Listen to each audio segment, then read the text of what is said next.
essa introdução a gente já consegue fazer e delimitar os objetivos, sabe?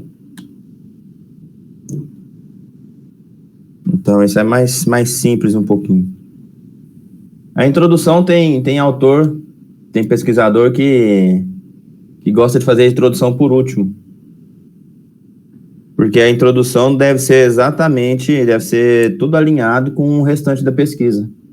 Então, a pessoa já vai fazendo a revisão, faz ali toda a parte para depois vir e montar a introdução.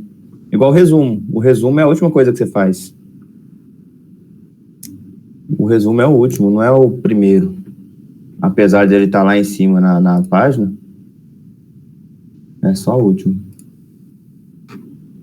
Pensando por esse lado, fazer uma introdução bem elaborada, eu preciso saber o que contém no meu trabalho. Não, mas ele... Mas assim, na verdade eu tô fazendo isso porque ele mesmo falou assim, se eu deixar para vocês, eu tenho que delimitar uma data para alguma coisa, porque se eu deixar por conta dos alunos, vocês não fazem nada, vocês deixam tudo para cima de última hora. Ele mesmo falou isso, sabe? Uhum. Mas é isso mesmo.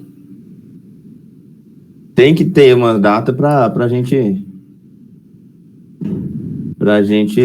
agindo. Quando você coloca data, aí as coisas começam a sair. Só vamos continuar aqui. Deixa eu ver aqui. Papá.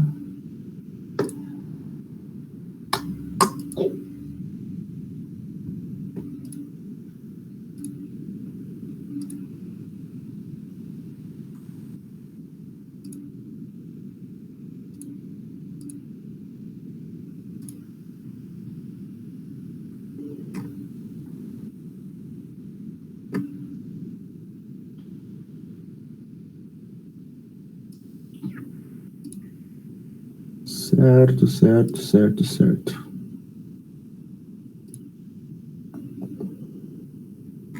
Como é que vocês estão, galera? Tá tudo de boa?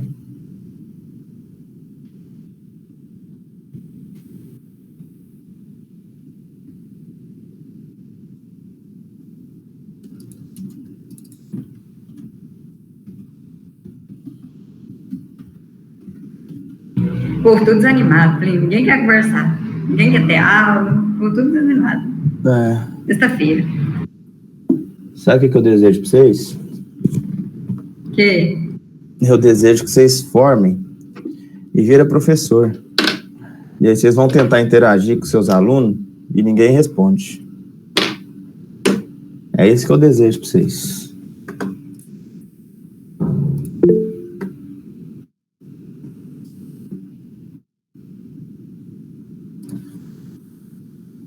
Gente, cadê usar? Gente, você já fez algum projeto estrutural? A Bianca tá perguntando.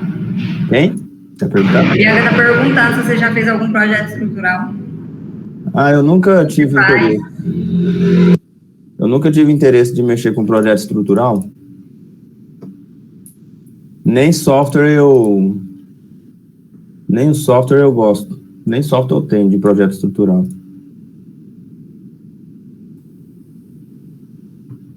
Porque, não. Você começa a fazer coisa demais.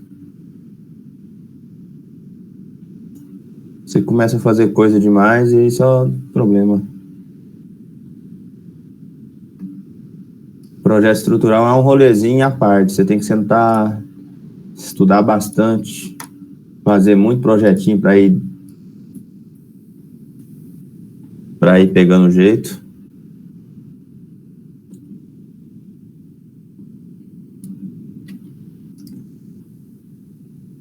Não tô conseguindo espelhar isso aqui, ué.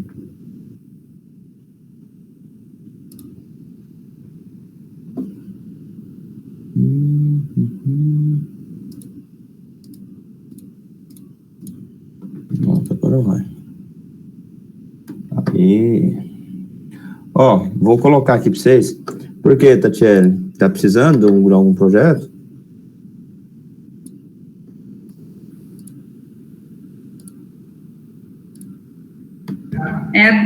Vai fazer um projeto estrutural aí, eu tô precisando de ajuda.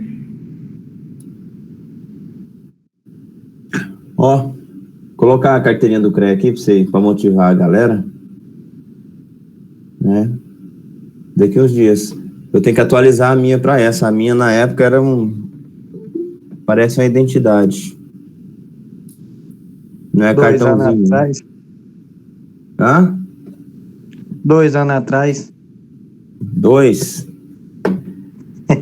Minha carteirinha já fez 8 anos. 8? Vixe, a gente tá em 2021, 2013, 2014, é isso aí. 7 para 8 anos. Certo. Pessoal, vamos trabalhar aqui um pouquinho. Eu vou falar com vocês hoje sobre patologias em estruturas de concreto armado, tá? E essa matéria, ela é um pouco mais avançada, por quê? Porque para entender o problema, deixa eu colocar para gravar aqui. Para entender o problema, você tem que entender o sistema, né, daquele problema, não é simplesmente, né, estudar um defeito em alguma coisa se você não sabe como é que funcionaria, como é que funciona aquele sistema todo ali. Tá? Então, a gente tem que entender um pouquinho sobre o todo. Então, não tem como entender, não tem como a gente entender as patologias em estruturas de concreto se nós não entendermos como é que funcionam as estruturas de concreto, né? Então, aí que está o detalhe. É por isso que essa disciplina é uma que já está do meio para o final do curso, você já tem que ter visto boa parte dos conceitos, tá? Para a gente entender os problemas. Mas eu vou passar com vocês alguns pontos importantes. Né? Para relembrar. E algumas dessas coisas, com certeza, vocês deixaram passar um pouquinho, porque não era o objetivo lá atrás. Mas, primeiro, o que é o concreto? Fala para mim aí. O que é concreto? O que é concreto? Vamos entender as patologias de concreto, a gente tem que saber o que é o concreto.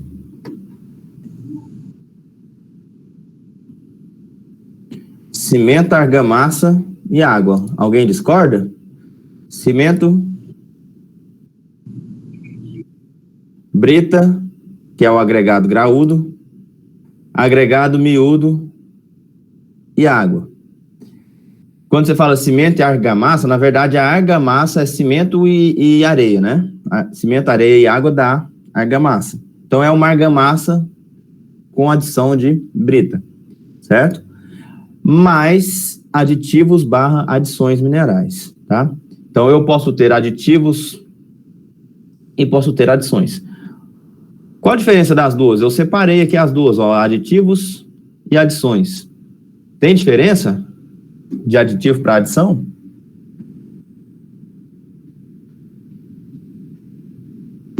Tem. O que, além do nome?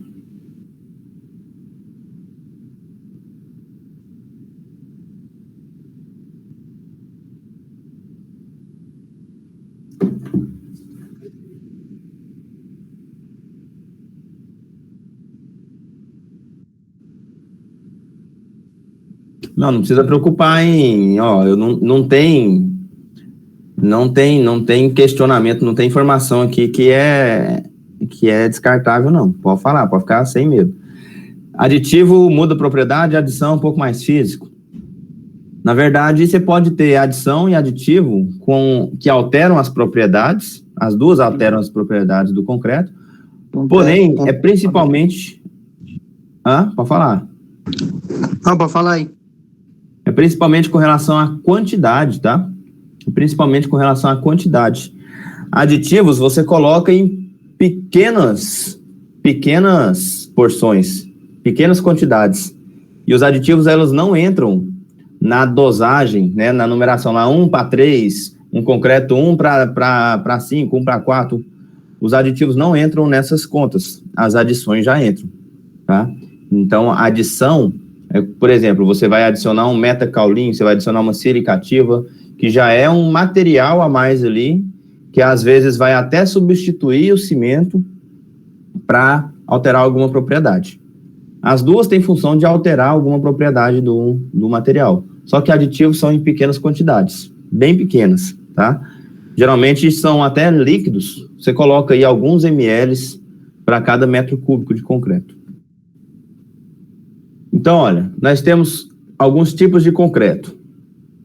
Concreto convencional, concreto autoadensável, concreto compactado com rolo, concretos especiais. Ah, mas por que a gente precisa saber disso? Qual a diferença entre eles? Bem grosso assim mesmo. Qual a diferença do concreto convencional para o autoadensável para o concreto compactado com rolo? Os aditivos.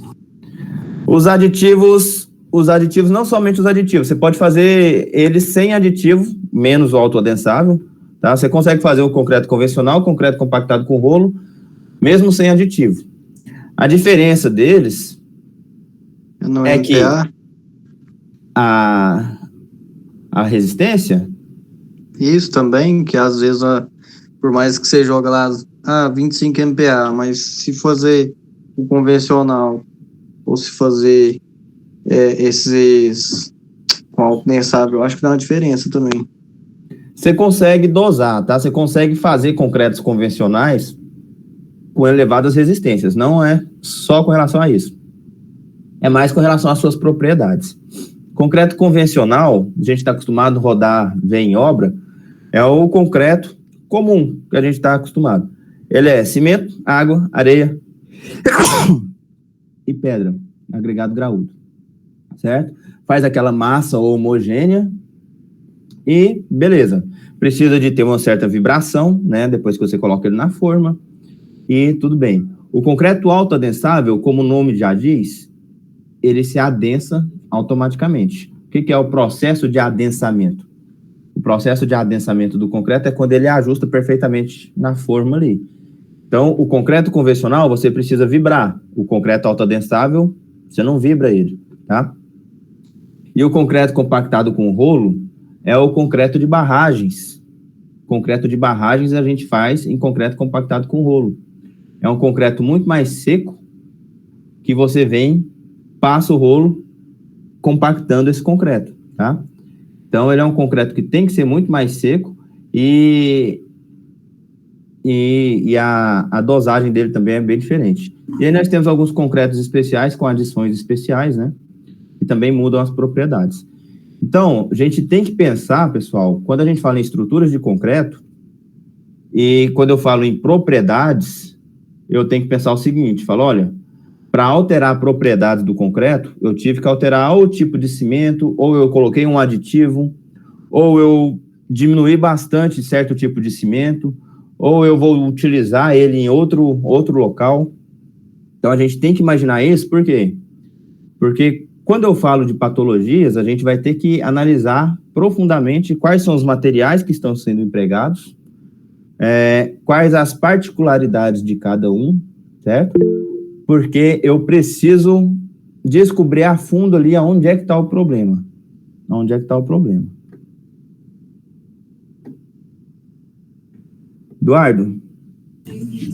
Ô, Plínio, o CBUQ, ele se enquadra como um concreto compactado com rolo? Não. O CBUQ, ele não deixa de ser um concreto, né? Mas é um concreto aí com uma mistura asfáltica, então ele não entra nesse tópico nosso aqui, não. Tá? Certo. O concreto compactado com rolo, deixa eu abrir uma imagem aqui para vocês verem.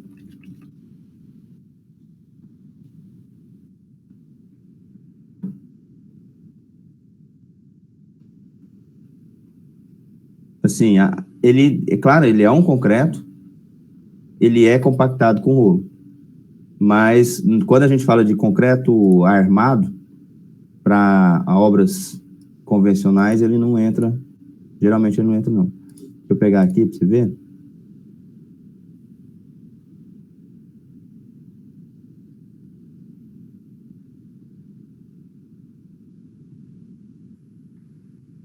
Nós temos pavimentos de concreto, né? Nós temos pavimentos de concreto, que aí também são compactados com rolo, mas aí já não entra a mistura asfáltica. Nesses casos aqui, a gente não tem a mistura asfáltica, não.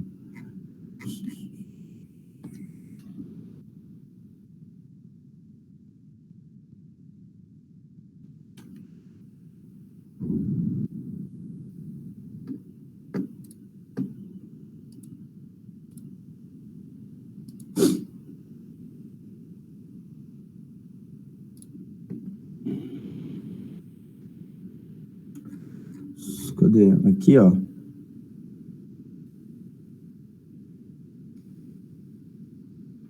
Em barragens a gente usa muito ele, tá? Em barragens a gente usa muito ele.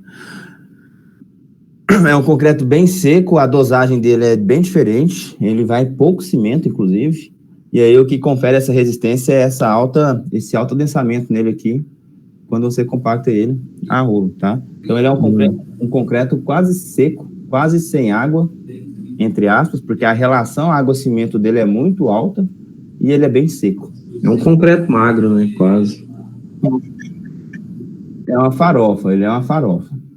E é interessante eu falar, né, ó, relação a água-cimento, vocês vão ouvir falar bastante disso comigo aqui, tá? Relação a água-cimento elevada e tem pouco cimento, né? E ele é seco, ele tem pouca água também, hã?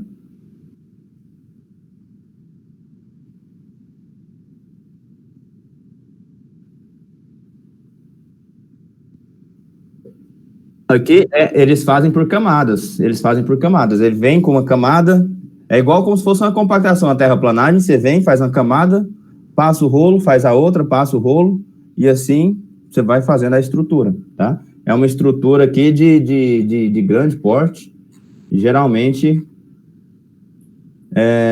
tem que ser feito por camadas, porque lá da pavimentação, né, a gente já sabe que você não pode compactar tudo de uma vez.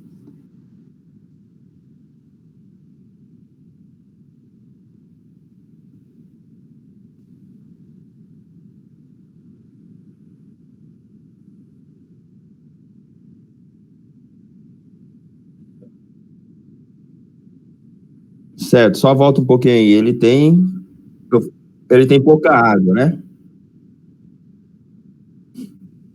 Certo.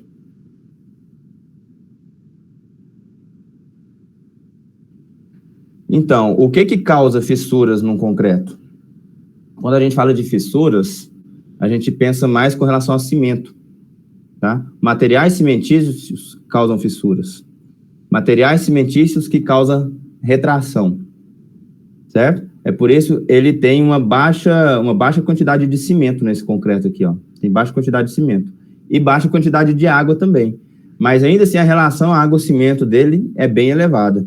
A relação água-cimento dele é bem elevada, por mais que ele seja um concreto seco, tá? Mas a gente vê que as fissuras, elas estão mais relacionadas à quantidade de cimento. Então, as estruturas que têm maior quantidade de cimento, que são mais propícias à fissuração, tá? Então, quando você diminui a quantidade de cimento, a gente está, na verdade, diminuindo a chance dele fissurar.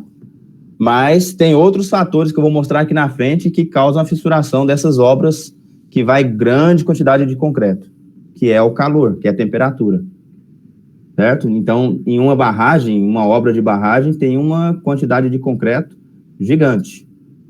E aí está o perigo, porque libera muito calor. Eu tenho uns contatos meus dentro de Furnas, Eduardo Gambale, o cara é muito bom, pai de uma amiga minha também, engenheira, que ela está numa concreteira. E o mestrado dela foi nessa parte também, de cálculo térmico em concreto. Como é que se dá a distribuição térmica do concreto com relação ao calor de hidratação, que a gente vai falar um pouquinho aqui também. Beleza? Mas fissuração é mais com relação a cimento. Como você diminuiu bastante cimento, tem pouco cimento na mistura, e ainda compacta ele muito bem, você quase não deixa vazios, fica uma estrutura com pouco cimento, quase sem vazios, com pouca água também, que é bem farofa, então o índice de retração dele é menor do que de um concreto comum. Vamos continuar. Mas é por isso que é importante a gente entender do processo completo. Cadê? Aqui. É por isso que é importante a gente entender do processo completo, tá? Porque senão... Olha só. Então, o concreto é um material mais usado no mundo. Você sabia que o concreto só perde para água, né? Em quantidade utilizada. O povo só usa mais água do que concreto. É uma pedra artificial que se molda à inventividade construtiva do homem. Então, por que concreto é tão durável? Eu não sei se eu comentei isso aqui com vocês ou se foi na turma de materiais. Por que concreto é tão durável? Por que o pessoal... Por que ele deu tão certo na construção? Porque eu já comentei com vocês que as coisas, os materiais, eles tendem a voltar como era na natureza. Eles tendem a voltar como era na natureza. É por isso que o aço corrói tão fácil só de você deixar aberto na natureza. Porque não existe aço na natureza, existe ferro na forma de minério de ferro. Então, a forma de menor energia do aço é como minério de ferro. Então, automaticamente, vai voltar para minério de ferro. Por que o concreto não degrada assim? O concreto só vai aumentando a resistência com o tempo.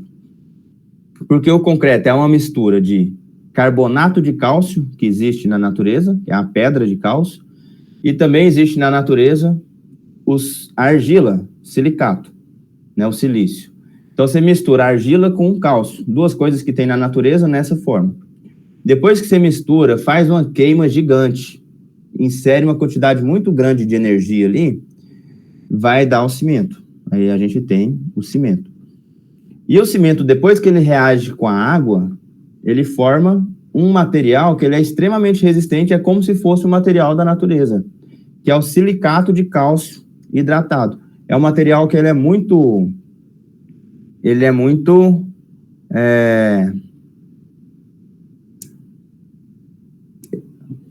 Nossa, fugiu a palavra. Ele é muito estável, tá?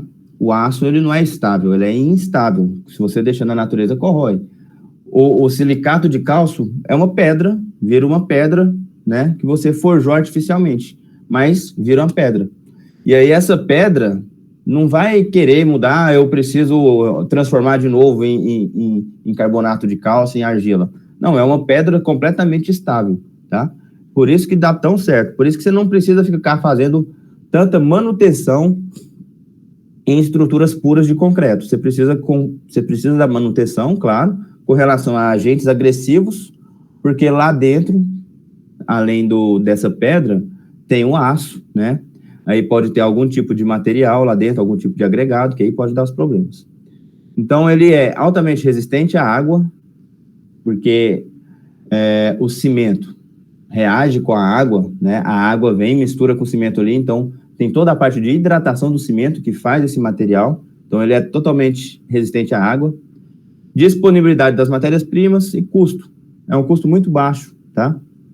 Um custo muito baixo quando você vai pensar em outro material. Então, geralmente, as obras ficam mais baratas em concreto armado. Às vezes não são as mais viáveis. Um exemplo aqui, ó, do Burj Khalifa. Ele tem 828 metros de altura. Foi utilizado, ele é uma estrutura de concreto armado, tá? Ele é uma estrutura de concreto armado, misto, né? Tem concreto e tem estruturas metálicas também, certo? Mas eles usaram cimento Portland comum, cinza volante, silicativa e agregados locais, né? E classe de resistência aqui entre 60 e 80 megapascal, tá? Foi utilizado. Se não me engano, tem um documentário falando da construção desse prédio. Bem interessante. Então, o concreto. A gente tem que separar ele em duas etapas. Nós temos o concreto no estado fresco, nós temos o concreto no estado endurecido, tá? Ah, professor, mas isso é lógico. É lógico. Mas nós podemos ter patologias, nós podemos ter manifestações patológicas por erros quando ele está fresco e por erros depois que ele está endurecido, tá? Então, olha só. Qual a origem? Eu falei, o concreto tem cimento, agregado e água. agregado dividido em agregado miúdo, agregado graúdo. Então, para entender os problemas, a gente tem que entender, falar, ó, peraí, o que tem lá dentro do concreto? Se tem cimento agregado e água, o problema vai estar em uma dessas três ou no conjunto delas. No cimento, onde é que pode dar problema? Principalmente com relação à hidratação, tá? A hidratação do cimento, quando você mistura água no cimento, faz a reação química, e essa reação ela é extremamente exotérmica. O que é uma reação química exotérmica? Que libera calor, tá? Que libera calor. Então, a hidratação é uma coisa que a gente tem que tomar cuidado. Agregados reativos, às vezes a pedra, a brita que você coloca lá, ela é uma pedra contaminada. É uma pedra que tem uma reatividade. Por que você coloca pedra no concreto? Por que você coloca pedra no agregado graúdo e agregado miúdo? Além de diminuir a retração do material cimentício, da matriz, ele abaixa o custo, né? Ele abaixa o custo. E você está preenchendo ali com um material que é barato, tá? Então, dá resistência, melhora o esqueleto ali, mas abaixa bastante o custo. Só que esses agregados, eles não podem ser jogados lá de qualquer jeito, tem que ter um estudo. E nós temos uma série de agregados reativos, que aí eu posso ter o que eu chamo de reação álcool agregado. A gente vai estudar isso aqui, tá? Que é bem complicado e bem comum em determinados tipos de estrutura. E a água também pode ser um problema, tá? A água tem uma norma que fala de execução de concreto, de preparo de concreto, preparo, recebimento. A água tem que ser uma água limpa que você tem que utilizar, tá? Se você utilizar uma água que está contaminada por cloretos, por sulfatos, etc., você vai contaminar ali o seu concreto e aí pode dar algumas reações químicas ali por causa da água. Então, a água, você não usa uma água qualquer, você não pode pegar uma água do rio lá, simplesmente, e jogar no seu concreto. Tem que tomar cuidado, tá? É uma água filtrada que você tem que colocar. Certo? Beleza? Até aí? Beleza. Então, vamos ver, ó. Com problemas no concreto no estado fresco. O que vocês acham que pode aparecer no concreto? Quais os problemas que aparecem no concreto enquanto ele ainda está fresco? Primeiro deles, os ninhos de concretagem, tá? Pode ter segregação, pode ter calor de hidratação, fissuração. O que são cada um deles? O que são ninhos de concretagem? O que é segregação? Vamos lá. Ninhos de concretagem. O que são ninhos de concretagem? Você já ouviu falar nessa palavra?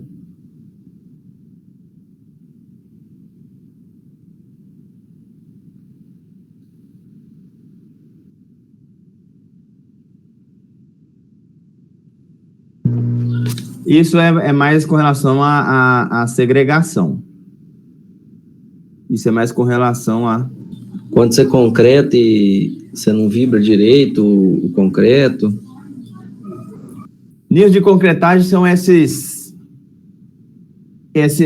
falhas na concretagem, ninhos ou nichos, tá? Brocas. Então... broca é um nome comum. Ninhos de concretagem ou as brocas, né, que o pessoal faz. Olha só. O que a gente está vendo aqui? A manifestação patológica é ninhos, né? Ninhos, tem vazios nesse concreto. Ninhos são vazios, tem buracos nesse concreto. Que tem buracos nesse concreto? Não, né? Tem buracos nesse elemento aqui que deveria estar preenchido com concreto. Certo? E aqui também. Qual que é o problema disso? Qual o problema disso? O problema é básico.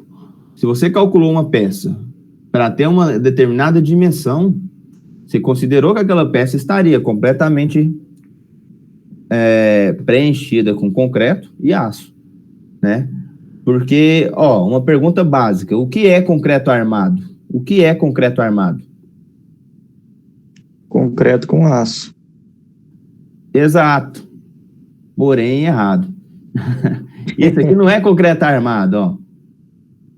O concreto armado é uma mistura coesa, né? É uma mistura coesa do concreto com aço. Não tem uma mistura coesa aqui, ó. Não tem uma mistura homogênea.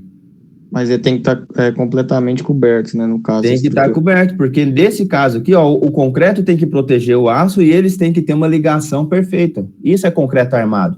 Não é simplesmente você colocar o concreto de qualquer jeito, colocar o aço de qualquer jeito, que isso aqui, ó, não vai cumprir a função dele. Certo? Então, a gente tem que tomar cuidado com isso.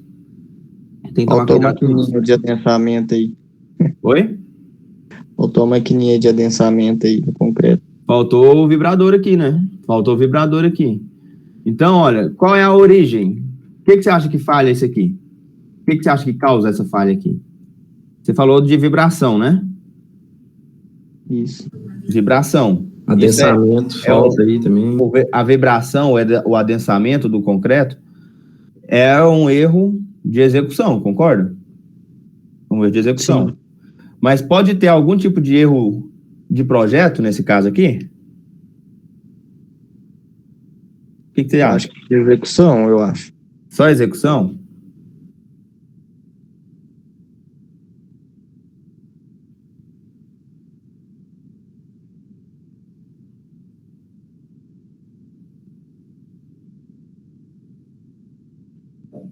Perfeito. Projeto também pode ser a origem, tá? Projetos também, porque é o projetista estrutural que vai colocar número de barras, a bitola das barras, o espaçamento entre elas, né? O espaçamento entre os estribos e o cobrimento. Tudo é dito no projeto estrutural. Então, quando você pega um problema desse aqui, ó, a primeira coisa que você tem que fazer, fala, olha, deixa eu ver o projeto estrutural. Será que ele determinou o espaçamento correto? Então, nós temos erro na execução, né? Equipamento inadequado, alta densidade de armaduras. Nós temos os agregados graúdos com dimensões muito grandes, né? Tudo isso aqui pode causar. Imagina isso aqui, ó. Ó. Isso aqui, você tem que tomar muito cuidado com essa parte aqui. Tem que vibrar muito bem vibrado e tem que deixar o espaçamento ali, beleza, das armaduras. Porque senão, como é que você faz para o concreto entrar e preencher toda essa armadura aqui? Complicado, tá? Aí que entra o concreto altadensável. Mas olha só. Consequência, né? Como eu falei, vai ter seções da peça que vai ter redução na seção do concreto. E você não planejou aquilo. Se você está fazendo uma viga de 20 por 50, você imagina que vai estar totalmente preenchido, né? E aqui pode causar também, além da perda de resistência da seção, está faltando concreto, você tem ali também uma corrosão, né? Se tiver aberto para o ambiente, isso aqui, ó, vai corroer, porque a armadura exposta, ela vai corroer. Então, isso aqui, galera, isso aqui pode ter a sua origem também no projeto estrutural, tá? Segregação, que é isso aqui, ó. Segregação, que é a separação dos componentes do concreto. Porque concreto, quando eu olho uma viga dessa aqui, ó, isso aqui eu não considero como concreto. De novo, por quê? Porque o concreto é uma mistura coesa da argamassa com os agregados graúdos, tá? Cadê a coesão disso aqui? Cadê a mistura? Cadê a argamassa disso aqui, né? Então, isso aqui não é concreto armado. Isso aqui é um elemento qualquer aqui, tá? E aí você pensa, por um lado, se você não vibrar a peça, é perigoso. Por outro lado, às vezes você pensa, não, eu vou vibrar mais, o projetista falou aqui que essa vibração aqui tem que ser por 30 segundos, 20 segundos. Vou deixar 2 minutos vibrando aqui, que não tem perigo. É aí que está o problema. Porque separa. O excesso de vibração separa os materiais, tá? Então tem que tomar cuidado. Aqui também, erro no detalhamento e o lançamento adequado. Lança de uma altura maior do que permitido, né? Acaba acontecendo também. Olha só, vamos imaginar aqui uma armadura, um detalhamento de uma armadura, tá? Isso aqui, projetista estrutural que faz. O que você faz aqui? Você fala a dimensão da peça, você fala, olha, a área de aço aqui tem que ser 4 centímetros quadrados. Eu tenho barras de 10 milímetros, barras de 16, né? Barras de 16, e o projetista estrutural que coloca o diâmetro máximo do agregado, tá? É que você tem que tomar cuidado, porque as coisas, elas só são separadas didaticamente. Vamos supor, você está fazendo um projeto estrutural, e aí você esquece que ou você não tem um certo tipo de agregado, né? Na sua região só tem um tipo de agregado lá, sei lá, só tô com brita 1, brita 2 aqui, só brita grande. E aí você coloca lá como brita 0.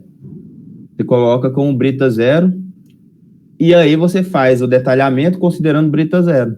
Na hora de comprar a brita, não tem brita 0, só tem a brita 1. Eu falo, não, vai brita 1 mesmo. E aí você esquece que você fez todo o espaçamento das barras com relação ao tamanho, ao diâmetro do agregado, tá? E aí pode causar esse problema. E aí pode dar tanto segregação quanto os ninhos, né? Por quê?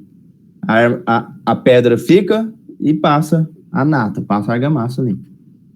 Então, no detalhamento da armadura, lá na 6118, fala bem claro, fala, de acordo com a classe de agressividade ambiental, de acordo com o tipo do ambiente, você tem aqui um risco de deterioração da estrutura. Ou seja, se você está trabalhando ali numa área urbana, você tem uma agressividade moderada, uma classe de agressividade nível 2, e o risco de deterioração da estrutura pelo ambiente é pequeno. E aí, lá na tabelinha, fala o quê? Fala, para a classe de agressividade nível 2, eu tenho que determinar um cobrimento de vigas e pilares. Laje pode ser um pouquinho menor, mas viga e pilar é no mínimo 30 milímetros, que são 3 centímetros, tá? No mínimo. Aí você pensa, eu não tenho, para viga e para pilar, eu não tenho cobrimentos menores do que 2,5, do que 25 milímetros. Aí vem você aqui fazendo o detalhamento, né? Deixa eu passar aqui, Opa, peraí. Olha, aqui você faz o detalhamento. Você precisa de uma área de aço. Você não pode fugir dessa área de aço, né? Você não pode fugir dessa área de aço. E aí no detalhamento é muito sério, porque olha só, você vai colocar as barras aqui, aí você deixa 3 centímetros de um lado, 3 do outro, você já tem ali a dimensão da peça, e aí você deixou 1 centímetro, 10 milímetros entre as barras. Só que você considerou que o diâmetro máximo do agregado é 19 milímetros, então eu tenho um agregado que tem quase 2 centímetros e o espaçamento entre as barras está de 1 centímetro. O que vai acontecer? O agregado graúdo ele não vai conseguir preencher toda essa peça aqui, Aí o seu cobrimento vai ficar praticamente sem agregado. Vai ficar uma parte muito mais fraca, tá? Vai ficar uma parte muito mais fraca. E aí, qual que é a solução? Você fala, não, eu tenho que dar um jeito aqui, eu vou colocar as barras em um espaçamento tal que eu garanta que vai chegar agregado em todas as regiões, tá? Que vai chegar a mistura de concreto coesa em todas as regiões, certo? Então, nesse caso aqui, eu tenho espaçamento para a mesma área de aço, eu aumentei ali a bitola das armaduras, aumentei um pouco o espaçamento e agora eu tenho uma seção, um detalhamento aqui que eu consigo preencher com concreto, tá? Então, essa separação didática, a gente tem que tomar muito cuidado. o projetista estrutural, ele tem que ter noção do material que tem na região, ele tem que conversar com o cara que vai tomar conta ali da execução, tá? Para não ocorrer esses tipos de falhas. Então, se você separar o agregado da argamassa, o agregado graúdo da argamassa, você tem o que a gente chama de segregação. Se você não preencher tudo, vai ocorrer esses ninhos de concretagem. Certo? Dúvidas aqui? Não. Tem só um detalhe, viu? Cobrimento é a partir dos estribos. Cobrimento é a parte de concreto que chega no aço ali, ó. E a armadura que está mais externa são os estribos. Por quê? Se você esquece ali dos estribos e começa a contar só da armadura, né? Só das armaduras longitudinais, o estribo seu pode começar a corroer, e aí o estribo corroendo, ele faz a pilha com as outras armaduras ali, que está tudo conectado, e aí vai corroendo as outras armaduras também. Tá? Então tem que tomar cuidado com isso. Calor de hidratação, essa parte é a parte legal. Pessoal, não dá moral. Vamos voltar lá na química do cimento, que eu não sei se vocês viram a química do cimento nesse nível aqui. Mas, quando você hidrata o cimento, você tem no cimento esses materiais aqui, tá? Quando você faz o cimento, você tem halita, belita, celita e braumilerita. São esses componentes aqui, ó. Eu falei para vocês, o que é cimento? Mistura de cálcio e silício. Essa nomenclatura aqui é uma nomenclatura específica pro cimento, tá? Quando eu chamo aqui, ó, C3S, se vocês lembrarem disso aqui, C3S, isso aqui não é carbono e enxofre, tá? Isso aqui é o cálcio, tá? É o hidróxido de cálcio ligado com silicatos, certo? Essa fórmula aqui é uma fórmula reduzida. Então, depois dá uma olhadinha lá na química do cimento, porque nós temos esses componentes aqui. E aí, o que acontece? O que acontece? Eu tenho componentes que têm mais teor aqui de cálcio, tem uns que dão menos teor, e eu tenho os componentes aqui com alumínio, isso aqui é a alumina, tá? E aqui eu ainda tenho cálcio, alumínio e o F é de fósforo.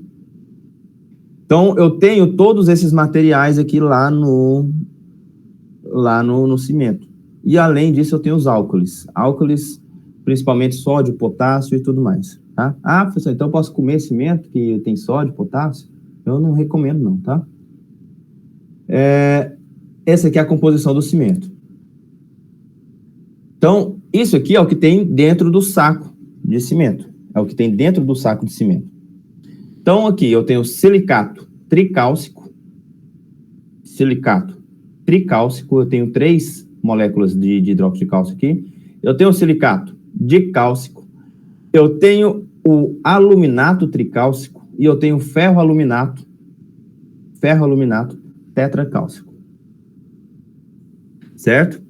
Ah, mas eu preciso saber disso? É aqui que é a diferença. Por exemplo, um cimento CP5 de um cimento CP3, de um cimento CP2F, de um cimento CP2, entendeu? Aqui que está a diferença, porque cada uma dessas moléculas, elas têm as suas propriedades. Então, tem uma delas que, quando reage, gera mais calor e ela reage muito rápido. Tem outras dela que geram mais materiais resistentes. Então, a proporção delas é que vai mudar as características do cimento e vai mudar também, inclusive, o calor de hidratação, tá? Aquele pozinho cinza não é tudo uma coisa só. Nós temos aqui em menores quantidades, ó, os álcalis: sódio, magnésio, potássio, manganês, enxofre e fósforo, tá? Mn é manganês, magnésio é Mg. E eu quero que vocês estudem um pouquinho disso, eu quero, viu? Quero por quê? Porque para a gente entender por que o concreto fissura, a gente tem que saber de onde que sai a temperatura, tá? Por que tal concreto é mais indicado para altos volumes e o outro não? Por que tal cimento é mais indicado e o outro é mais perigoso para esse tipo de coisa? Vamos lá. Em resumo, tá? A halita C3S, ele é o principal mineral que contribui para a resistência mecânica. Ele é o principal mineral que contribui para a resistência mecânica.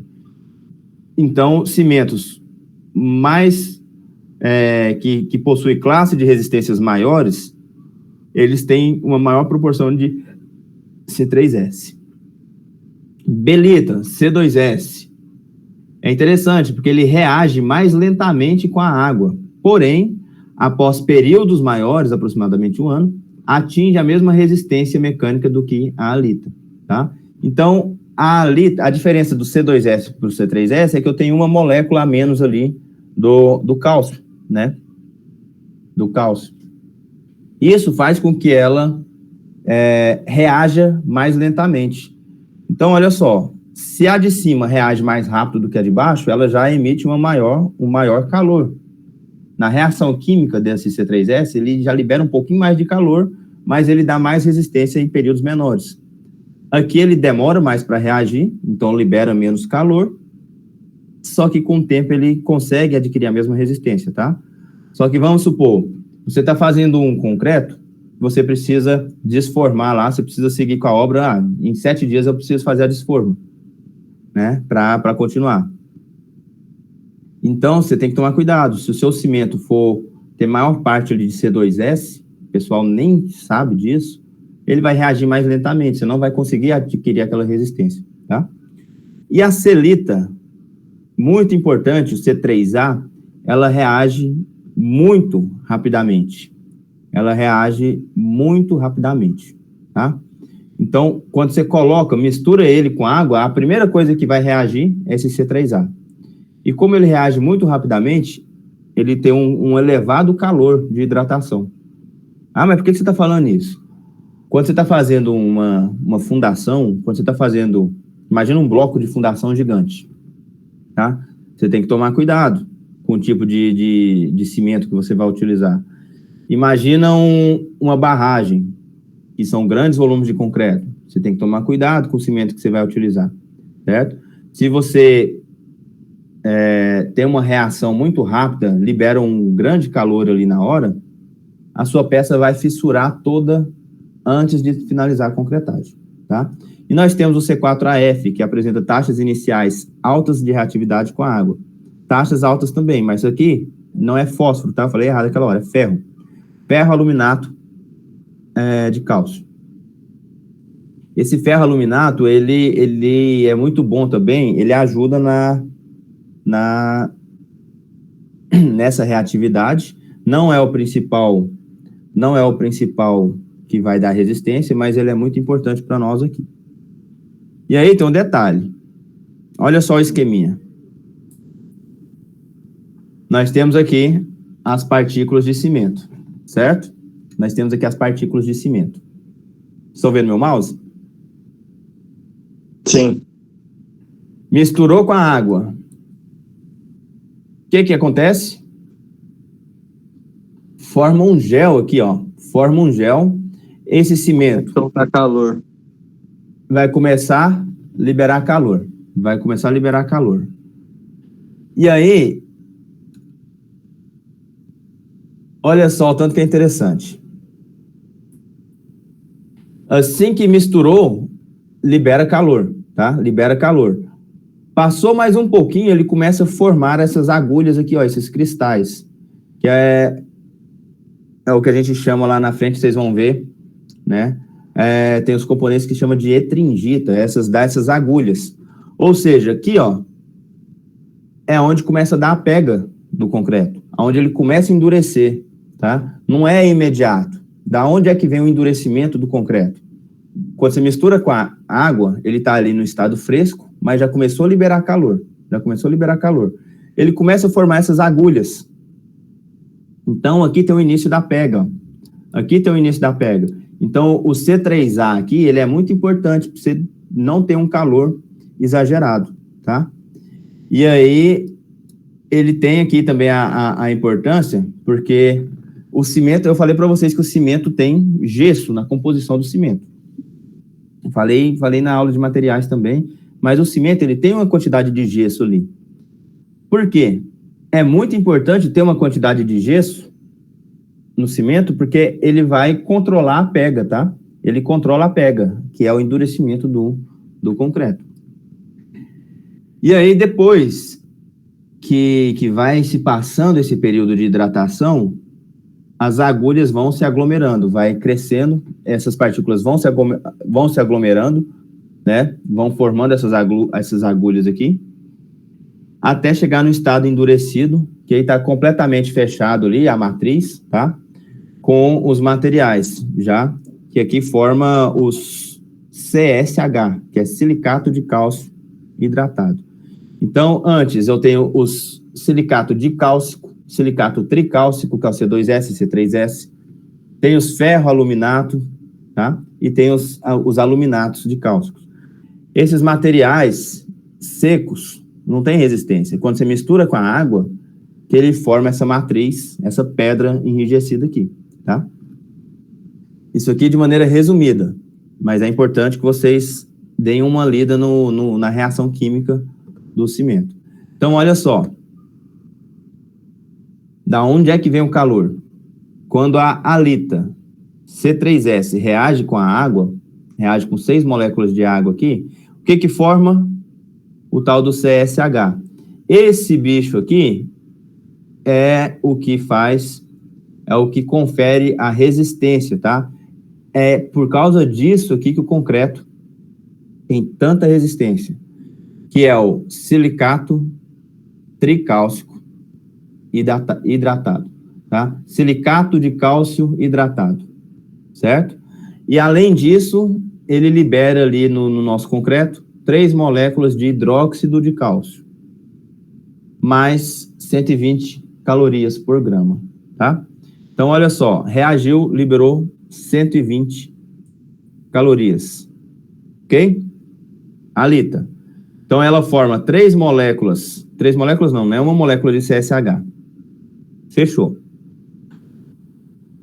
A belita, que é a C2S, como ele tem um pouco menos aqui de cálcio, né, um pouco menos aqui do material, ele reage um pouco mais lento do que a halita, tá? Mas com o tempo, ele também forma o CSH normal e forma aqui o hidróxido de cálcio, tá?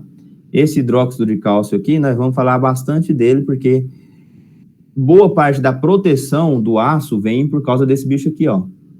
Então, por que o aço no ambiente corrói e o aço dentro do concreto não corrói? Grande parte por causa dessa hidróxido de cálcio aqui, que é o que confere boa parte da alcalinidade do nosso concreto. E aqui liberou 62 calorias por grama, tá? A belita libera 62 calorias por grama. Ó a danada aqui, a celita, põe o nome da sua filha de celita, tá? Eu recomendo. O que acontece? Celita, ó, a celita não reage com a água diretamente, tá? Ela reage com a água aqui, mas além da água, ela reage com o gesso. É por isso, pessoal, que tem que ter gesso na mistura, tá? Porque se você misturar o C3A com a água, ela endurece de cara, tá? Vira uma pedra ali, na hora. Então tem que ter o gesso, pro gesso reagir com a celita, com o C3A. E aqui, olha só, eu tenho 26 moléculas de água, e aí eu não vou ter CSH aqui, ó. É isso aqui que forma a etringita. Nossa, pessoal, Deus me livre desses nomes. Para entender a química do cimento tem que ser assim, tá? O que é isso? Então, olha, C3S e C2S formam o componente que dá resistência para o concreto. A selita, ela reage com gesso e com água. Mas ela dá para nós aqui, ó, a etringita. Olha o tamanho dessa etringita aqui. Ela tem 32 moléculas de água. Essa etringita, que é o que eu falei aqui atrás, ó, que formam essas agulhas, tá? Então, ela reage rapidamente e começa a formar essas agulhas. É o que dá a pega do concreto. O concreto começa a endurecer por causa disso, certo? O concreto começa a endurecer por causa disso. Então, eu tenho a etringita mais calor. Só que o C3A, ele também reage com água e dá o aluminato cúbico. O aluminato cúbico hidratado, mais calor. Então, olha, enquanto nas outras etapas eu estou liberando 120 e 62 calorias por grama, essa reação do C3A aqui, ó, dá mais de 200 calorias por grama, tá? Dá mais de 200 calorias por grama.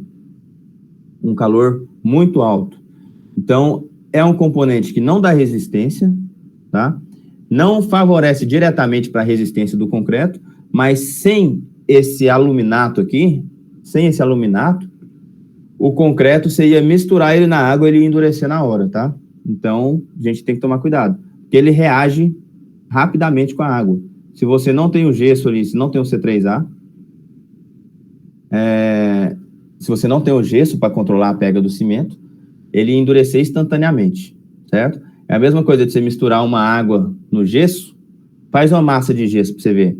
Você deixou ali 2 minutos, ela já está seca, certo? O concreto seria da mesma forma se nós não tivéssemos o gesso para reagir com o C3A, porque ele é formado naturalmente quando você mistura silício e cálcio, né? Tem os alumínios lá no solo também, certo? Então, o C3A reage com o gesso e forma a etringita.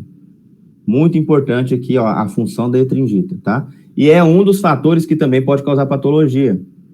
Então, olha só, a gente já está vendo. Essa molécula aqui, ó, grava o nome dela, etringita, pode causar patologia no seu concreto.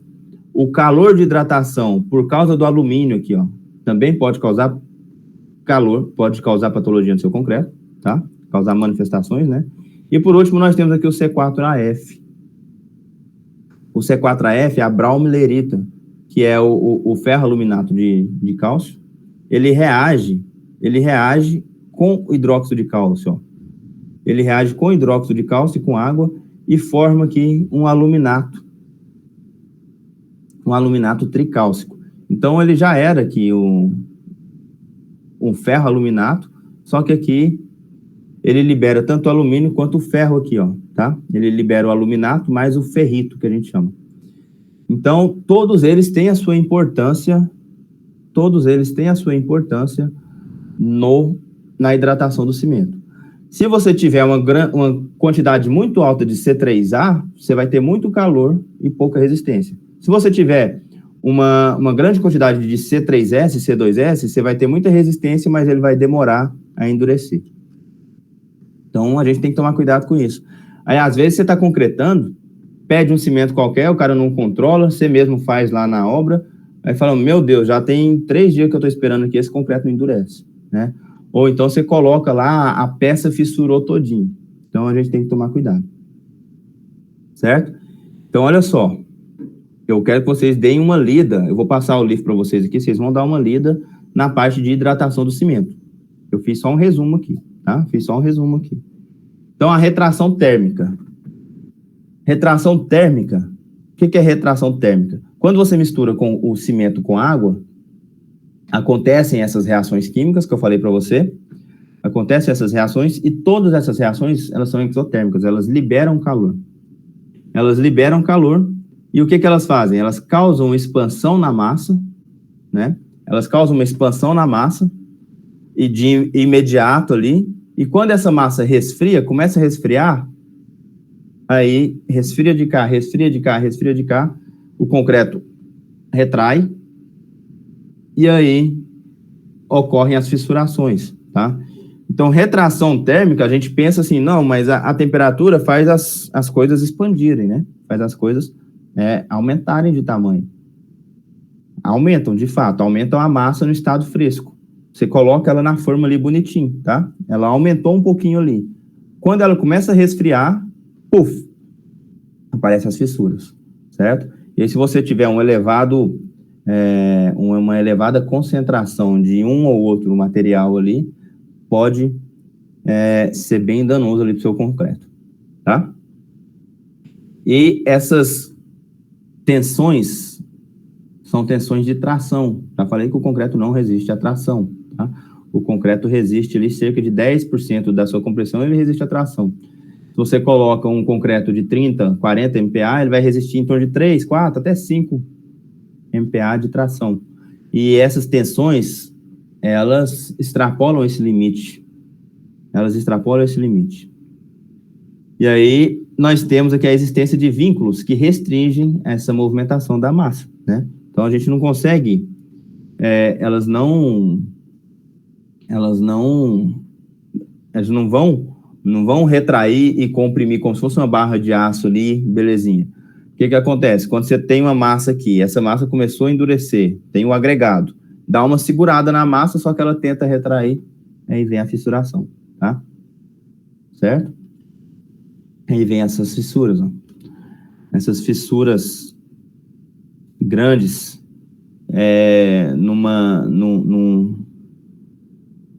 essas fissuras grandes aqui no elemento de concreto, tá? Geralmente são devidas à retração térmica, certo? Bem complicado, bem complicado. Então, o que interfere no calor de hidratação? Deixa eu ver quantos slides aqui, que eu já estou encerrando.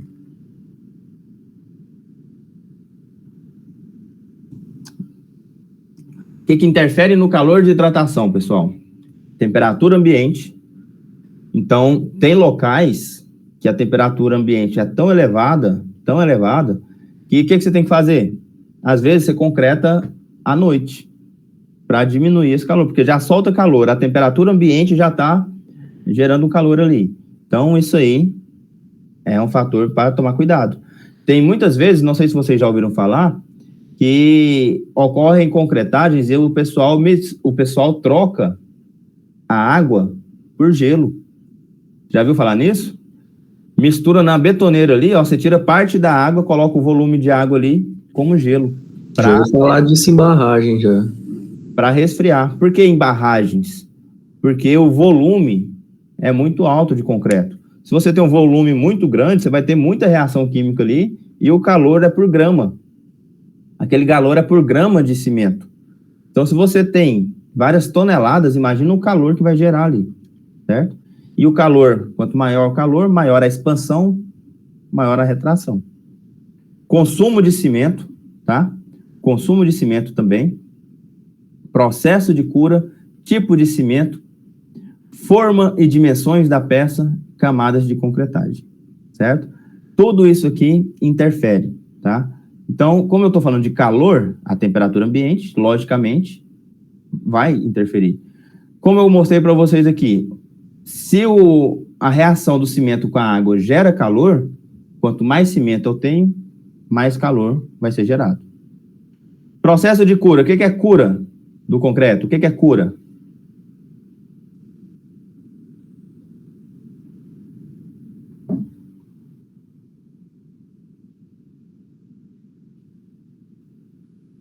Então, logo após a concretagem, o concreto ele passa do estado fresco para o estado endurecido. É quando acontece a cura, né? Quando acontece o endurecimento ali da peça.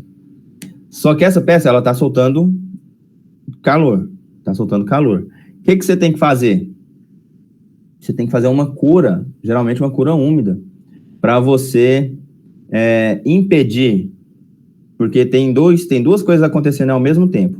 Primeiro, a temperatura elevada e outra que eu tenho água no concreto, a água de amassamento, tá? Essa água de amassamento, ela foi calculada para ter aquela água ali. Então, aquela água tem que estar lá para reagir com as partículas de cimento, certo?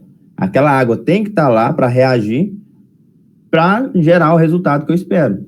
Se aquela água, devido à temperatura, aquela água evapora antes da hora, aí, meu irmão, aí você não vai ter reação. Você não vai ter reação, você vai ter um concreto pulverulento ali, que não reagiu, vai ter o pó, e aí você não vai ter a sua massa cimentícia que você planejou, tá? Então, a cura é uma etapa que o pessoal ignora. Mas você concretou, você tem que jogar uma aguinha lá o tempo todo, tá? Tem que jogar uma aguinha ali o tempo todo na sua peça. Ah, professor, eu acabei de concretar, já pode jogar água? Você acabou de concretar, você já deixa uma lâmina d'água ali em cima, tranquilo, para evitar a evaporação rápida da água, a perda de água rápida ali, que seria a água calculada, uma água de amassamento, tá? Tipo de cimento, eu já comentei com vocês aqui.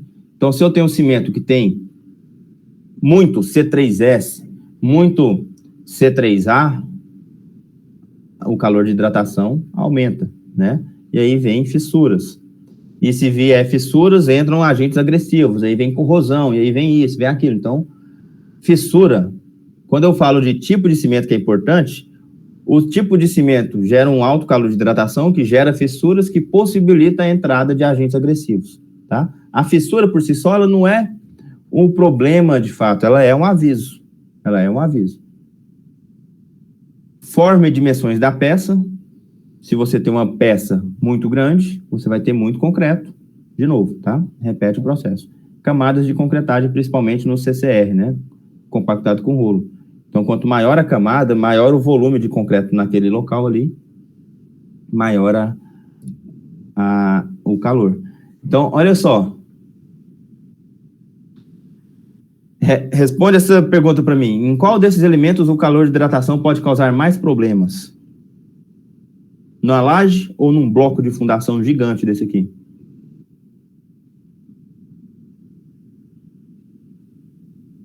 Qual deles?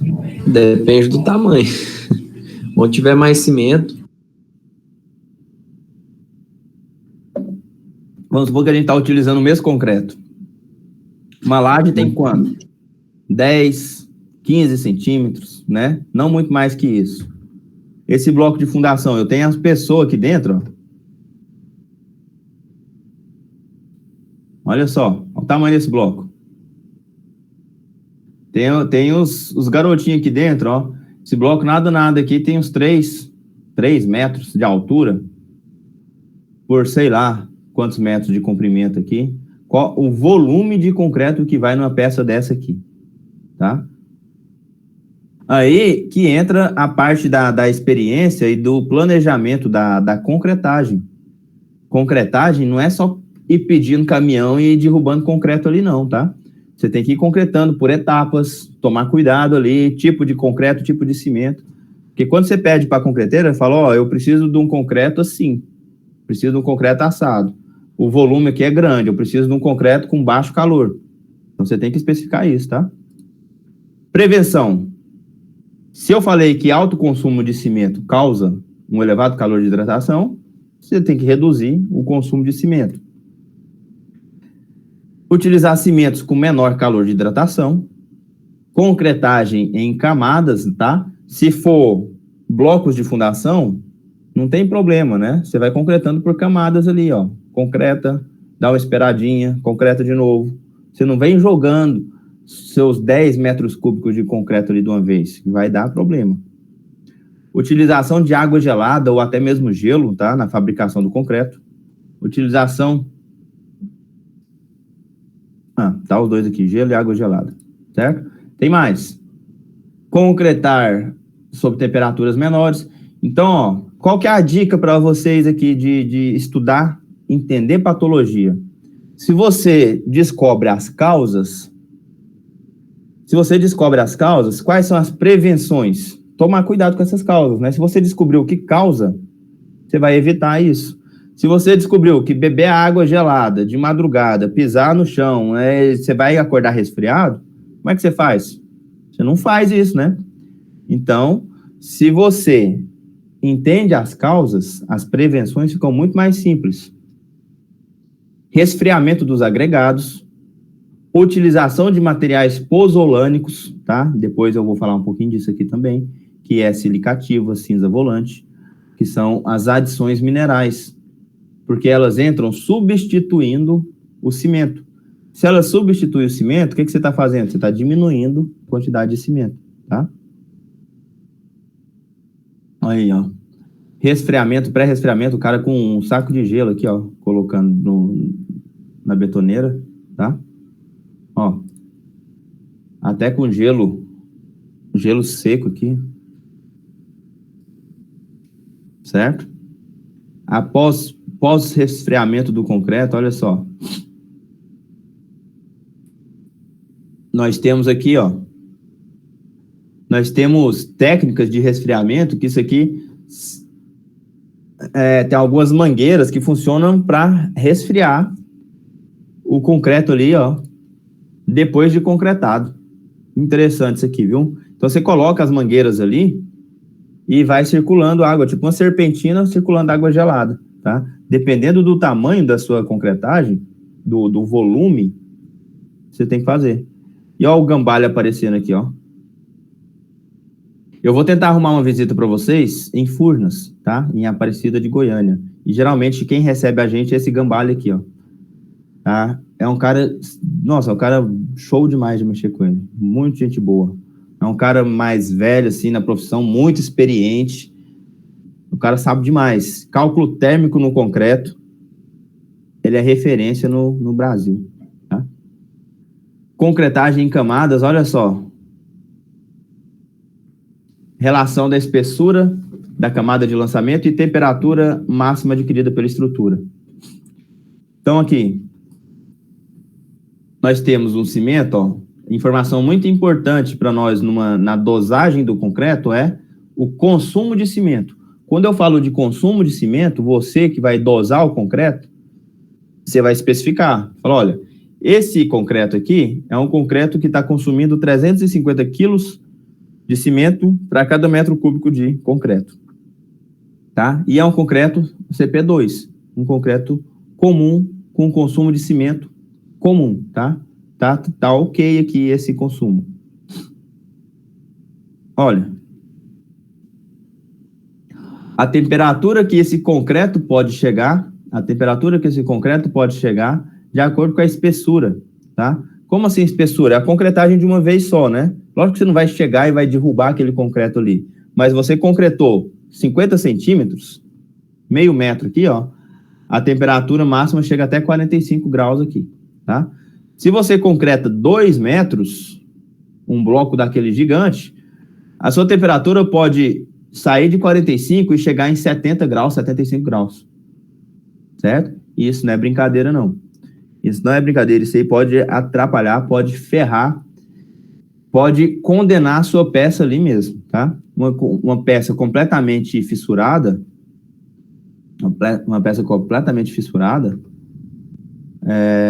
não vai cumprir com o seu papel, tá? Então tem o Gambale, eu tenho que ver se esse aqui é o Eduardo ou se é a Patrícia, a filha dele, tá? A Patrícia fez mestrado aqui na UFG também, e 2013 eu não sei se é ela ou se é o pai dela. Olha isso aqui. Barragem de Hoover.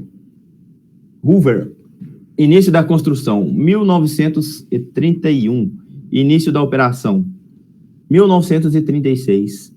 6 milhões de toneladas de concreto. Previsão para dissipar o calor gerado. Previsão, esse aqui mesmo, tá? Previsão para dissipar o calor gerado. Aquele calor sair da barragem. 125 anos. Como assim, professor? Olha a obra. Olha a obra. A quantidade de concreto. Porque isso aqui não é uma paredinha de 20 centímetros de espessura, não, tá? Isso aqui não é uma paredinha de 20 centímetros de espessura. Isso aqui tem concreto pra caramba aqui, ó. Tem concreto pra caramba. 6 milhões de metros de toneladas. 6 milhões de toneladas de concreto.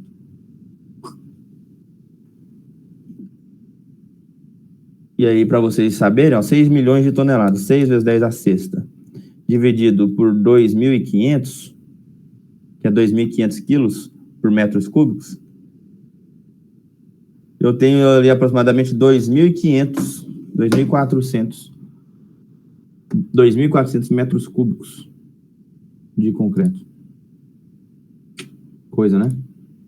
Olha aí, como é que foi feito? Concretagem em blocos. Aí, olha a espessura dessa parede, dessa barragem, tá? O que eles faziam? Foi fazendo os blocos, ó. bloquinho por bloquinho, como se fosse várias lajes, até topar lá em cima, tá? Até topar lá. Isso aqui não tem outro jeito de construir, não tem outro jeito, certo? Deixa eu ver aqui se toca esse bicho aqui. Amado de uma só vez, o concreto na parte de fora irá resfriar e endurecer primeiro. Não dá para dar zoom. Enquanto o concreto... Vocês estão escutando? Amado de uma só vez, o concreto na parte de fora irá resfriar. Deixa eu ver aqui se eu consigo... E endurecer primeiro. Enquanto o concreto no centro da hidrelétrica continuará quente e tentará expandir. Isso poderá causar um estresse no concreto e fazê-lo rachar. Então, os engenheiros moldaram o concreto usado na hidrelétrica Hoover em pequenos blocos individuais. À medida que o concreto em cada bloco resfria, ele encolhe, mas não racha. A contração deixa pequenos vãos entre os blocos que os engenheiros precisam preencher com cimento. Porém, este inteligente processo não resolve todos os problemas. A hidrelétrica Hoover é enorme, há 6 milhões de toneladas de concreto nela. Se concentrássemos todo o calor gerado por aquele concreto em um único forno, poderíamos assar 500 milhões de fatias de pão todos os dias durante 3 anos. Os engenheiros calcularam, sem a ajuda dessas técnicas, esta estrutura levaria 125 anos para parar de colher e resfriar. E isso seria tempo demais. O homem encarregado do projeto se chamava Frank Crowe. O apelido era Crowe e apressado, porque ele vivia com pressa e dizia: impossível, não posso esperar 125 anos, vou usar o Rio Colorado para resfriar minha hidrelétrica. Eu vou deixar esse videozinho com vocês depois, tá? Mas eu quero que vocês assistam ele aqui. É um documentário da NetGeo sobre a construção, sobre essa obra aqui da barragem de Hoover, certo? Bem interessante, bem interessante. Beleza? Então, nós devemos, né? O calor de hidratação é uma etapa, é um processo extremamente importante para a gente entender boa parte das patologias, principalmente de concretos com grandes volumes, tá? Então, olha, nós devemos tomar maior cuidado em relação às peças em contato direto com água ou que estejam em ambientes agressivos. O que vocês acham? O que vocês acham? Nós devemos tomar maior cuidado com relação às peças em contato com água ou em contato com agentes, com ambientes agressivos?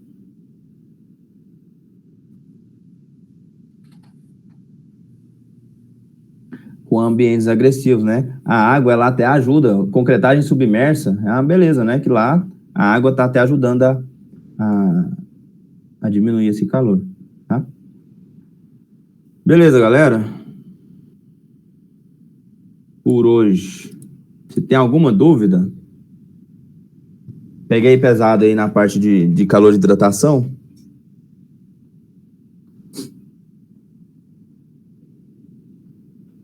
Vou passar... Fala, Eduardo.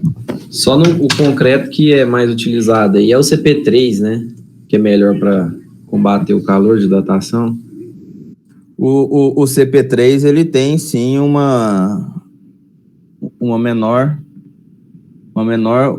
quantidade de C3S e C3A, tá? Só que, por quê? Porque ele tem adição de escória, de muita escória.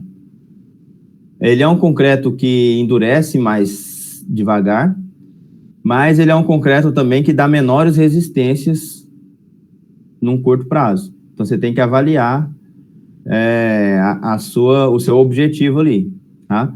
O CP3 é um dos cimentos que pode ser utilizado para esse tipo de fim, mas você tem que avaliar os outros aspectos também, se você precisa de uma resistência rápida e tudo mais, tá? Porque senão você vai ter que partir para outros métodos também de resfriamento aí, se você precisar de uma resistência elevada. beleza? Mas o CP3 é o dos cimentos que tem menor quantidade de C3S, de C3A, principalmente pela quantidade de escória de alto forno que você tem. No CP3 você tem cerca de, se não me engano, chega até 60% de escória, tá? Então é por isso que ele tem um baixo calor de hidratação, tem um baixo, ele é mais recomendado para concretagens de grandes volumes. Beleza? Beleza. Valeu. E aí tem as opções, né, de você dosar os concretos especiais com mais adições minerais. Você diminui uma quantidade de cimento, coloca uma sílica, uma cinza volante. A própria escória, né, é uma adição que tem no cimento, mas você pode utilizar ela como adição depois. Então, mesmo que você utilize um CP2, você pode dosar ele com adições minerais e aí você diminui a quantidade de cimento lá dentro, tá? Certo, galera, manda um salve para nós aí no chat aí para eu registrar a presença suas. Manda um presente aí para nós. E eu vou ver aqui, deixa eu ver aqui agora, nesse exato momento, a Cirlei tinha me perguntado do Klesman. Eu não sei se eu criei o Klesman para essa disciplina ainda, vou criar, viu, Cirlei? Ah, então tá bom, professor. É porque eu pensei em entrar nela e eu entrei foi ontem, tá? Eu não ia fazer, não. Ela... Aí eu fiquei interessada na disciplina. É porque é uma matéria que nós tivemos essa segunda aula nossa, a primeira aula com conteúdo, de fato. A primeira aula foi só de apresentação da disciplina. Ah, certinho, então. Obrigada, viu? Deixa eu lembrar aqui o que eu quero. Minha cabeça tá ruim, viu? Gente do céu. Tá boa, não. O banco não entendeu que eu não vou pagar, não, meu parceiro. 4 anos que fica me ligando pedindo pra eu pagar a mesma dívida. Ô, parceiro, sustenta, vai caducar. Não tem jeito. O problema parece que vai aumentando. Eu quero ver aqui na minha biblioteca se eu tenho um livro. É o livro de concreto aqui, vai ser lindo.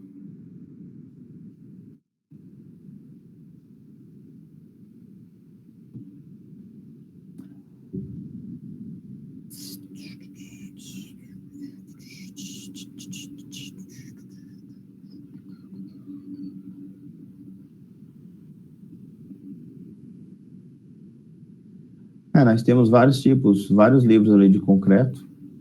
Não tem o que eu estava querendo, não, mas tem uns livros bons ali do Nevaio, Tecnologia do Concreto, Propriedades do Concreto. E esse livro aqui, galera, ó.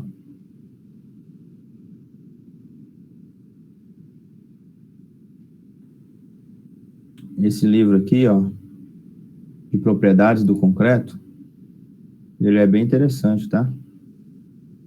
Aqui nós temos Tecnologia do Concreto. Tem alguns ensaios nele aqui. Mas deixa eu tentar abrir ele aqui para vocês verem.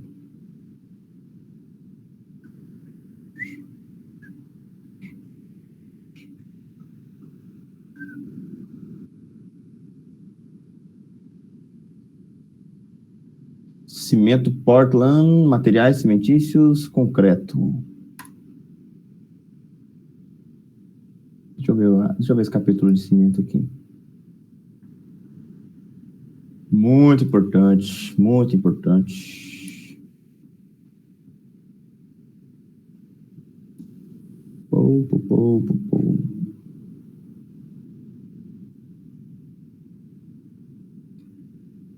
Fabricação. Deixa eu ver se tem a parte Eu acho que eu tenho esse livro, viu? Eu acho que eu tenho esse livro aqui em PDF. Só que eu não posso passar para vocês.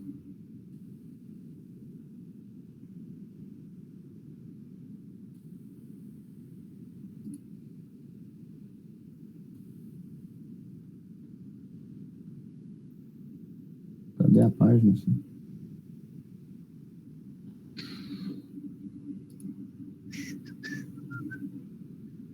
Fabricação do cimento.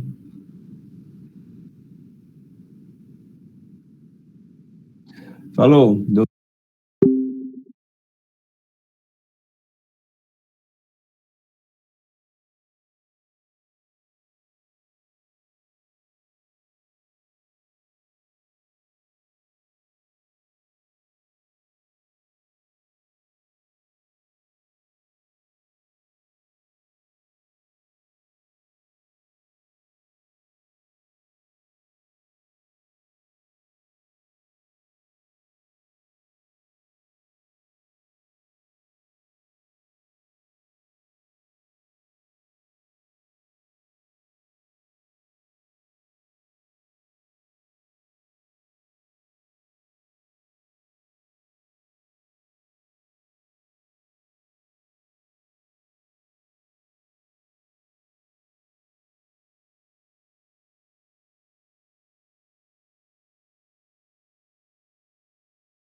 céu superior é o lugar dos nossos cidadãos mais importantes. A casa de vocês não fica longe daqui. O que tem atrás desse muro? E quem são esses caras de túnica de aparência malvada? Aí dentro é o Palácio Real. Esses homens são agentes do Dai Li, a autoridade cultural de Ba Sing Se. Eles são os guardiões das nossas tradições. Podemos falar com o rei agora? Ah, não! Ninguém aparece assim na frente do rei da terra.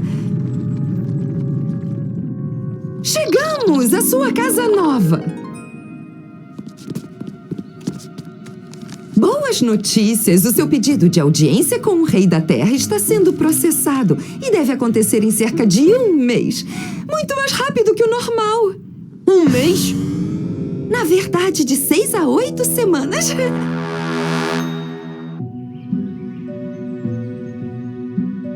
Não é ótimo? Eu acho que vocês vão gostar muito daqui. Acho que gostaríamos, mas se não ficássemos tanto tempo, não podemos falar com o rei antes? O rei da terra está muito ocupado percorrendo a cidade mais bela do mundo, mas vai receber vocês assim que o tempo permitir. Se vamos ficar 1 mês aqui, vamos usar esse tempo para procurar o Apa. Eu ficarei feliz em levá-los para onde vocês quiserem ir. Não precisamos de babá. Ah, eu não vou atrapalhar. E se eu deixar vocês sozinhos, vou ser uma péssima anfitriã. Por onde começamos?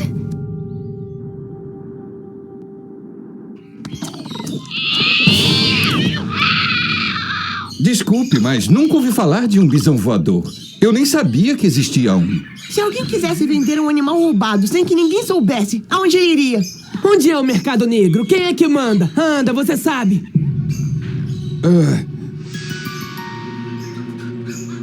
Isso seria ilegal. Vocês têm que ir embora. O seu lêmure está importunando os meus pardalquitos.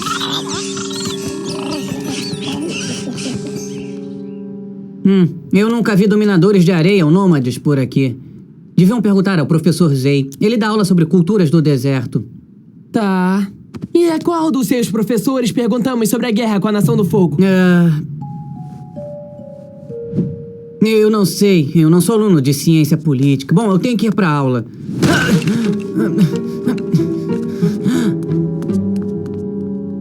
Bem, eu lamento que ninguém tenha visto o seu bisão. Por que não descansam um pouco?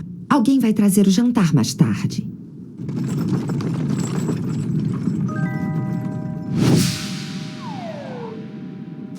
Aí, venham comigo.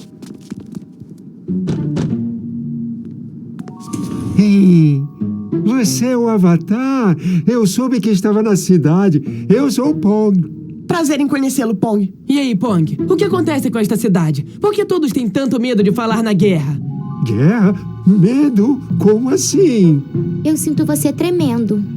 Olha, eu sou só um funcionário menor do governo. Eu esperei 3 anos para